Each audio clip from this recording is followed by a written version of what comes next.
Hi friends, வாங்க நம்ம இன்றைக்கி எப்படி சிக்கன் கிரேவி செய்கிறதுன்னு பார்க்கலாம். டக்குன்னு பார்த்துடலாம். பார்த்திங்கன்னா ஃபஸ்ட்டு ஃப்ரெஷ்ஷான சிக்கன் எடுத்து மஞ்சள் தூள் உப்பும் போட்டு வாஷ் பண்ணிக்கோங்க. அது கூட மிளகாய், வெங்காயம், தக்காளி ஒன்று எடுத்து வச்சுக்கோங்க. நான் வாஷ் பண்ணி வச்சுட்ட சிக்கனை ஒரு தக்காளியும் நான் கட் பண்ணி வச்சேன். அடுத்து ஒரு பாத்திரத்தில் நல்லா கடுகு பொரிஞ்சதுக்கப்புறமா ஆனியன், மிளகாய், கருவேப்பிலை ப்ளஸ் தக்காளி ஆட் பண்ணி நல்லா வதக்கி விடுங்க. அது வதங்கினதுக்கப்புறமா நம்ம இஞ்சி பூண்டு பேஸ்ட்டையும் ஆட் பண்ணிக்கலாம். அதை நல்லா வதக்கி விடுங்க. அது வதக்கினதுக்கப்புறமா அந்த பச்சை ஸ்மெல் நம்மளுக்கு போகிற மாதிரி நல்லா வதக்குங்க.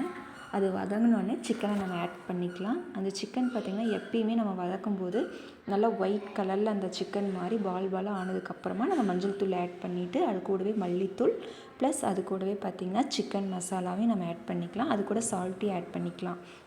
அதை நல்லா கலக்கி விட்டதுக்கப்புறமா நான் அரைச்சி வச்ச தேங்காய் நான் ஆட் பண்ணிக்கிறேன். ஸோ அதையும் நீங்கள் நல்லா மிக்ஸ் பண்ணி விட்டுட்டு அதுக்கப்புறமா தண்ணி பார்த்திங்கன்னா எப்பயுமே நம்ம சிக்கனுக்கு 2 டம்ளர் 3 டம்ளர் ஊற்றுறோன்னா அது கூடவே 2 டம்ளர் சேர்த்து ஊற்றிக்கணும். ஏன்னா அப்போ தான் நம்மளுக்கு சிக்கன் சாஃப்டாகவும் வரும், நல்லா கிரேவியும் நமக்கு டேஸ்ட்டாக வரும். இப்போ பார்த்திங்கன்னா நல்லா கொதி வந்துருச்சு.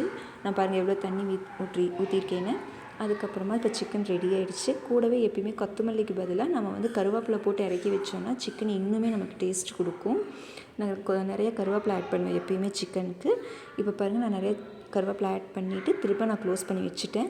அதுக்கப்புறமா நம்ம ஓப்பன் பண்ணி பார்த்தோம் அப்படின்னா அதோட ஸ்மெல்லே நமக்கு ரொம்ப ஸ்பைஸியாக செம்மையாக இருக்கும். அடுத்து என்னங்க, வாங்க நம்ம போய் சாப்பிட்லாம்.